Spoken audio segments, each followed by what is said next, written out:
It's a pleasure to be speaking to the audience today. Great. So I'll just take it over from here. I'm going to share my screen. So thank you again for joining. My name is Chad. I look after the South African region for Cloudflare as the country lead. And today I'm going to be talking about understanding why Africa is vulnerable to ransomware attacks and the particular risks to organizations. So I've introduced myself, so I'm going to skip over this slide. So the question is, what is the risk?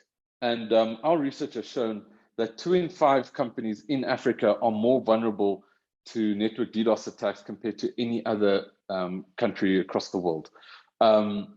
This is specifically research done on Cloudflare's network.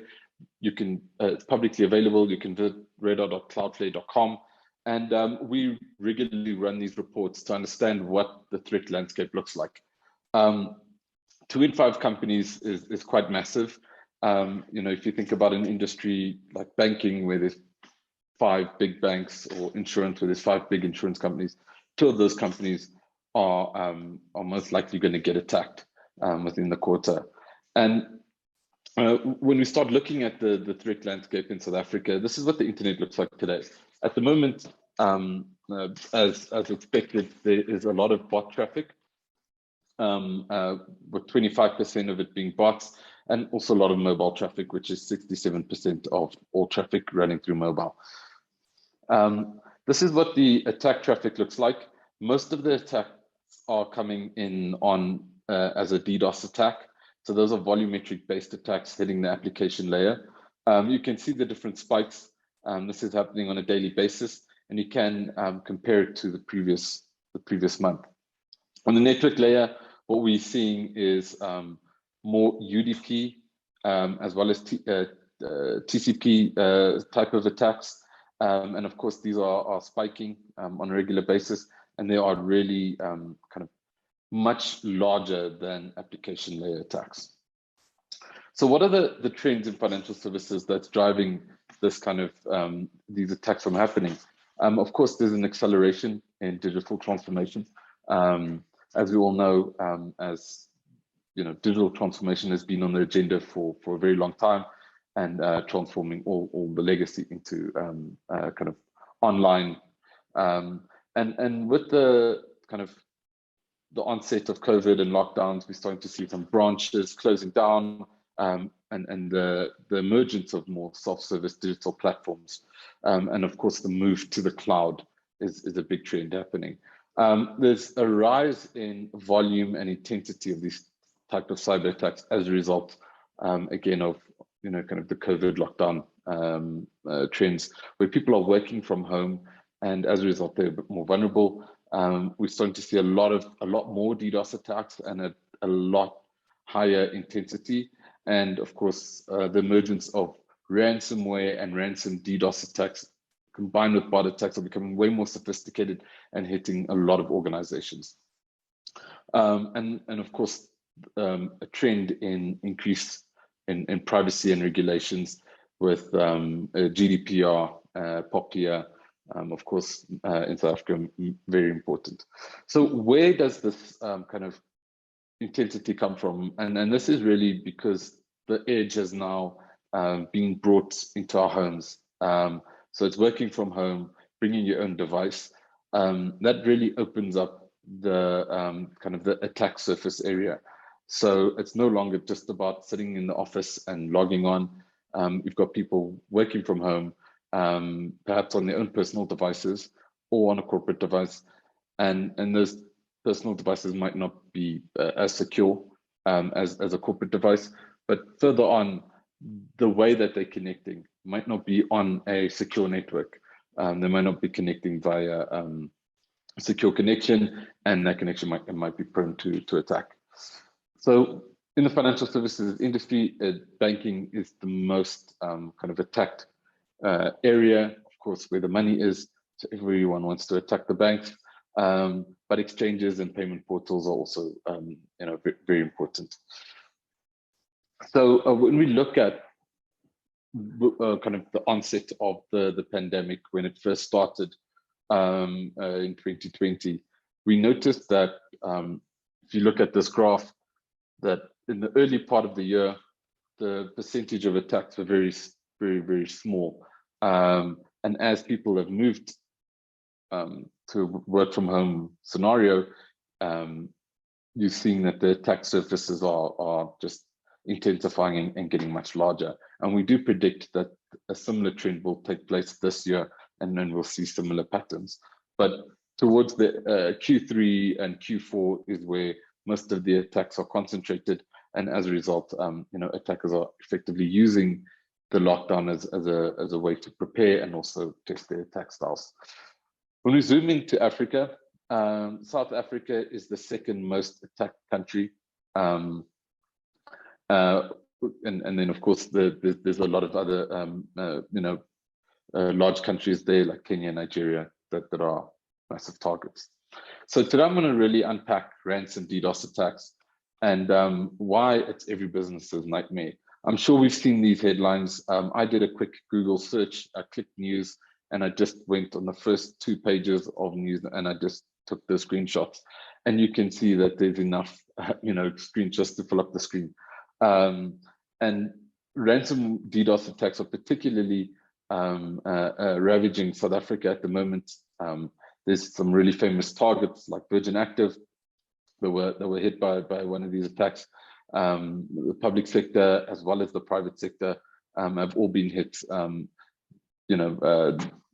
This is also following some successful attacks overseas, like the USA pipeline attack, and these attackers are using those techniques and then bringing them to South Africa. Of course, there is the nightmare of not being compliant with POPI. Should the data be exposed, or processing data locally, it does have its own penalties. So to expand on some of the DDoS trends from 2020 and what can we learn from them today, as I mentioned, the Q3, Q4 is when the attacks really start scaling up. And these attacks are being done by organizations such as Lazarus Group, Fancy Bear, and 𝐂𝐝𝐢𝐻. And the attacks are quite large in nature, averaging at 500 megabits per second. And they are attacking a variety of different ports, and like SYN attack, RST, UDP floods, that kind of thing. So this is usually where it starts, when a ransom note is sent to your organization. This is a screenshot of an actual ransom note of one of our clients that we protected as a result of them getting this note. We obviously blocked out some of the confidential information and the personal identifiable information. But this attack or this ransom note rather would be sent out, and following the note would be a small attack just to kind of make their presence known, and the attackers kind of give the idea that they are capable of doing and launching a significant size attack. And they usually demand Bitcoin. And of course, when you look at the current exchange rate of Bitcoin, I think the latest update is it's 1 million rand for 1 Bitcoin. So if you do succumb to this type of threat, paying the ransom is very expensive, and of course it's something we don't recommend. So what should you do when you receive a note like this? The first thing is we say do not pay. The reason for that is it only encourages bad actors to continue to do what they're doing. They're seeing success and they believe they can continue to hit new targets. We're also starting to see a trend where the attackers are developing their own kind of ransomware as a service. So it becomes easier for other people to launch these type of attacks. But again, do not pay. It only feeds that industry. And there's also no guarantee that these attackers won't continue their attack. There have been many cases where, in fact, insurance companies have advised the organization to pay the ransom whilst the attack ended up still happening. So yeah, once again, even if your insurance company recommends you to pay the attack, we suggest not to. Second step is notify local law enforcement. Of course, there's probably not much that they can do when it comes to stopping this attack, but it's important to let them know that this is happening, so you can log a case if you need to follow up with any investigations or legal action. And of course, they can start tracking this and put it onto their kind of criteria of things they're looking for. And then the third thing you want to do is contact Cloudflare or any kind of cybersecurity organization to get the right help to defend against such an attack. Cloudflare is an organization that protects application layer as well as network layer from these attacks, and also has a zero trust suite of solutions to protect users while they're working remotely. So how do you prepare, right? The first step is to get comprehensive DDoS protection. I think, you know, there's a lot of variety of different DDoS solutions out there, all the way from free to enterprise-grade DDoS solution. And you can get, you know, DDoS protection on the application, network layer, and a variety of different layers. So our recommendation, of course, is to get the most comprehensive DDoS solution. I like to make the comparison that's similar to having private healthcare or government healthcare. Of course, the more comprehensive healthcare plan you have, you're going to get the best doctors, the best emergency services, and go to the closest hospital. And that's the similar situation with DDoS. If your company is under such a threat, you really don't have much time to react. You need something that's available immediately, and this is really why the comprehensive DDoS solution is the right way to go. The next thing you want to do is enable DDoS alerts. There are times where your DDoS solution might be working, but you're not even aware that you're getting attacked, because a lot of, especially at Cloudflare, our solutions are always on, so they're always protecting you. But when you do switch on DDoS alerts, it's not to kind of keep you up at night or to scare you, but it's rather to just give you that awareness to know that you are being protected, number one, that attacks are happening, but also you can then start adjusting your kind of threat awareness across the organization and maybe increase that vigilance. And then, of course, the last thing is to get skilled up amongst best practices, review as much documentation, and go through as much education and learning as possible to prepare for such an attack. So what are the lessons that we've learned from working with financial services organizations? The first thing is to kind of implement an intelligent, self-updating, real-time solution such as Cloudflare. Of course, having an always-on comprehensive DDoS solution will protect you from the DDoS portion of a ransom DDoS attack. And then, of course, implementing Cloudflare's zero trust solutions will protect you against the ransomware and the kind of employees being at threat at the edge. So having those solutions combined will give you that right coverage for protection. Second lesson is you don't actually have to compromise security for performance. Especially at Cloudflare, we've architected our entire platform where we run an any-cost network, which means every single point of presence runs the same technology stack in it. So therefore, we stop the attacks at the source of the attack.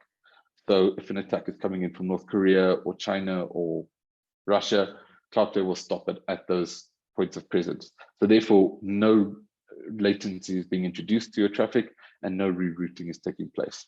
From a performance perspective, because of the nature of an any-cost network, we will actually accelerate your traffic on the Cloudflare network and cache the static content at the closest point of presence to those users. And then three, looking at your overall operational costs and looking at where we're effectively looking at the total cost of ownership and looking at where you can save costs and reduce kind of over expenditure, and also look at operational efficiencies. Especially at Cloudflare, we've designed our platform that the minute you're on Cloudflare, you're going to benefit from a variety of different solutions and solve for many different use cases.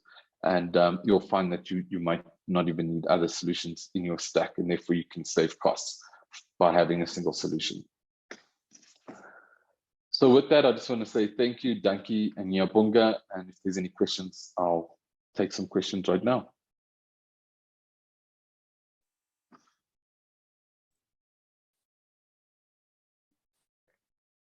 Thank you so much, Chad, for your presentation. I'm not able to see any questions that have come in so far. And we'll request all participants to get in touch with you directly should there be any problem or any clarification that they require on some of the ideas that you've come up with and how they can work for some of our participants here. Thank you so much for joining us, Chad. Absolutely. Thank you for having me. Bye-bye. Bye-bye. And do check out our partner tab. Visit the resource center under the partner tab and get clarifications for any questions that may come to your mind. And thank you so much, Chad, for joining us today. Thank you. Bye-bye.